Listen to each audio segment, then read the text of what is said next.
I've been coming here regularly throughout the war, and I can honestly say that this time it feels different. The morale is the lowest that I have ever seen it.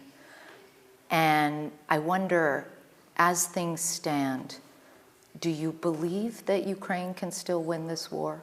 We didn't lose our country, our independence and freedom. We have it. Now we speak in the capital. Russia is not winning.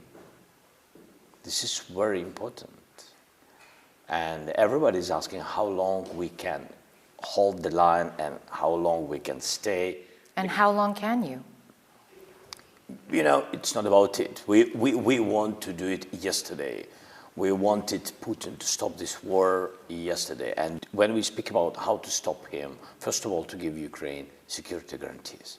This woman said to me, I never want to hear the word resilient again. I am so over being resilient. I am so exhausted. I am so broken. What do you tell Ukrainian people right now who are feeling that they're done? It's very difficult. It's very understandable and painful that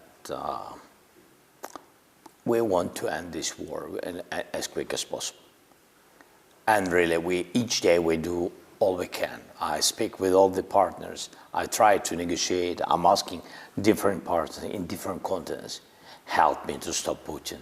But if we will give him all he wants, we will lose everything.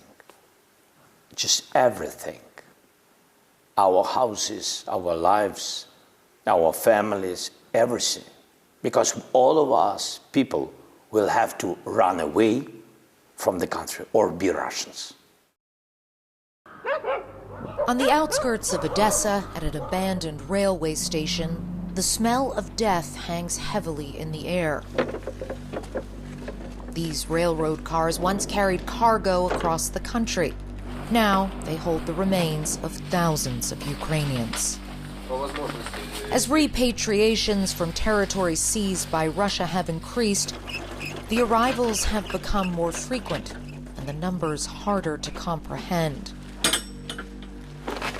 More than 80,000 Ukrainians are officially missing in this war, and the vast majority of those who are missing are believed to be dead. For thousands of families searching for their loved ones, the waiting has become its own kind of battlefield. Outside the city, we meet Snezhana Shestakova. Her husband, Oleg, a sergeant in the Ukrainian army, went missing on October 30th, 2024, after a failed attack on Russian positions in Donetsk. No, что это?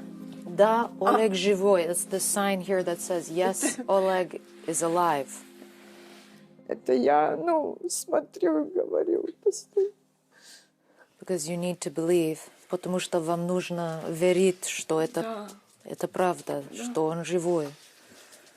Да, я верю, что он живой, потому что, он уходил, он мне говорил, что бы тебе ни говорили, никому не верь, я обязательно вернусь.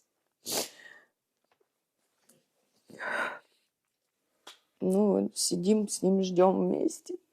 She says the dog is old now, he's 15 years old, and they sit and they wait together for him to come home.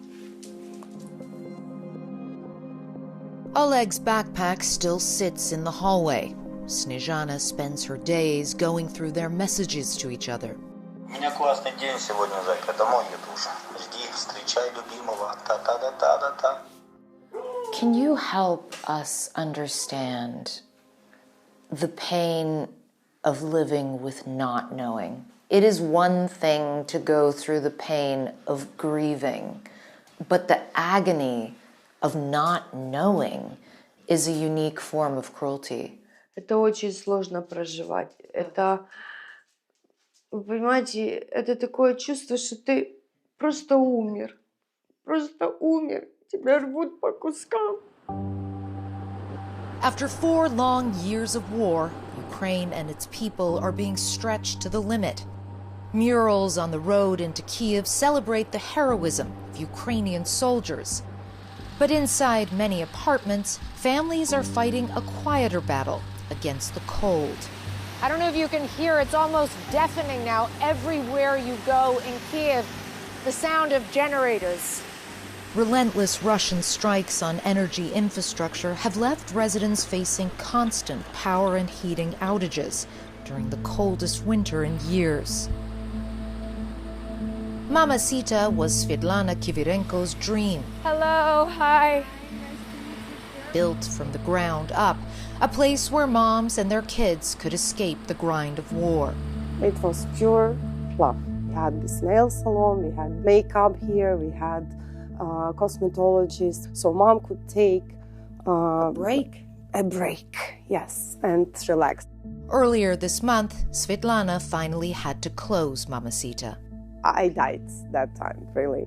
I mean, because it's my heart, it's my dream. But it was just one day, generator broke, and that's it. You know, there's this idea that Ukrainians are just like superhuman superheroes. I mean, we are not superhumans. We are not robots. We are not super people. We are human, and we are breakable, unfortunately. And do you think a lot of people are at breaking point? I'm sure. For Veronika Borominova, breaking down is not an option. She is raising her 3-year-old daughter, Masha, on her own. Tonight, they will climb 10 flights of stairs to reach their apartment. Маша зірочка. Маша молодець. There is no power, and they do not trust the elevator, even with the emergency generator. After 2 months of outages, it has become a familiar routine.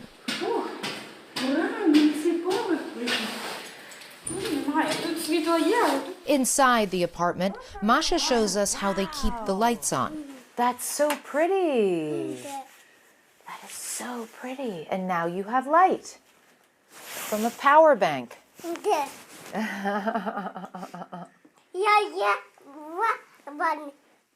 Два павербанка. Oh, you have 2 power banks. In the kitchen, they make tea by candlelight using a portable gas stove.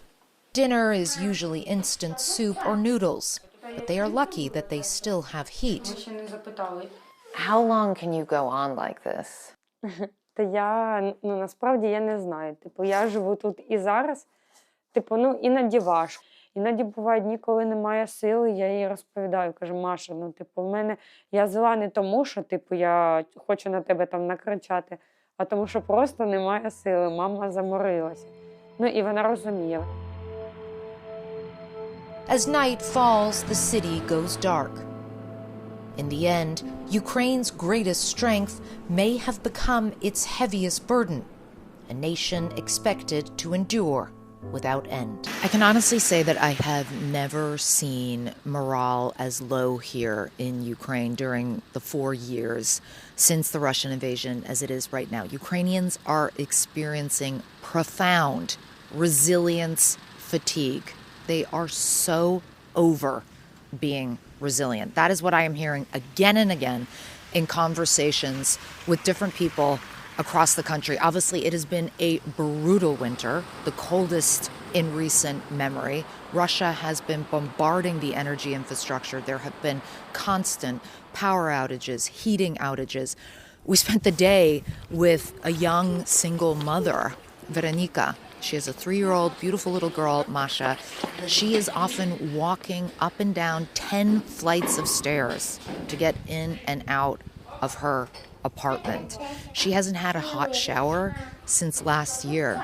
I met another woman, Svetlana, who literally poured her heart and soul into building this beautiful business, a space where mothers could come and have a coffee and get their nails done, and their kids could play safe away from the grind of this endless war. And just a couple of weeks ago, she was forced to close the business. She simply could not keep it going because the generator broke, and she is also broke and could not keep pouring money into her dream. And these may not be life or death situations, obviously, But after 4 years of this endless grind, it really, really takes a toll on people. And, they have these tents around the city, hundreds of them, where people can go inside, they can get warm, they can charge their electronics, and they call them invincibility points. But I can tell you from spending time here on the ground that there are very few people who feel invincible. 播报新闻是我的日常，必须时刻保持妆容和皮肤的最佳状态。当来到人生中最重要的时刻，也是 KS 逆时奇迹帮助我轻松驾驭，闪闪发光。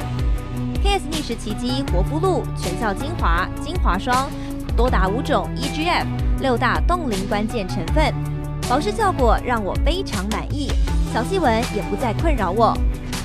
我就是我自己的最佳女主角 ，KS 让我从容自信，光彩动人。我是我人生中的大女主，我的最爱我做主。KS 逆时奇迹系列热卖中，下单请上快点购，透过中天新闻网 App 下单立减50，或输入 CTI 推荐码有额外折扣。